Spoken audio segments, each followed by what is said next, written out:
Hello மக்களே, welcome back to our channel. இன்றைக்கி easy and டேஸ்டியான மசாலா ஓட்ஸ் தான் பார்க்க போகிறோம். பிரேக்ஃபாஸ்ட்டுக்கு செம்மையாக இருக்கும். முதல்ல வந்து பார்த்தீங்கன்னா ஒரு வெங்காயம், சின்ன சைஸ் தக்காளி எடுத்துக்கோங்க. 10 பல்லு பூண்டு வந்து பார்த்தீங்கன்னா இடித்து எடுத்துக்கோங்க. அப்புறம் குக்கரில் வந்து பார்த்தீங்கன்னா எண்ணெய் ஊற்றி கடுகு போட்டுட்டு கருவேப்பிலை இருந்தால் போட்டுக்கோங்க. இன்றைக்கி கருவேப்பிலை இல்லை.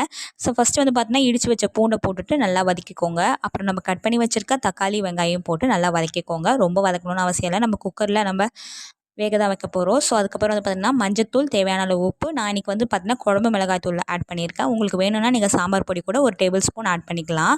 கூடவே வந்து பார்த்திங்கன்னா இப்போ வந்து பார்த்திங்கன்னா 1 கப் அளவு ஓட்ஸ் எடுத்திருக்கேன். 1 கப் ஓட்ஸ்க்கு 2 கப் வந்து பார்த்திங்கன்னா தண்ணி ஊற்றிட்டு ஒரு 1/2 கப் எக்ஸ்ட்ரா ஊற்றிக்கோங்க. உங்களுக்கு கொஞ்சம் தண்ணியாக வேணும் அப்படின்னா.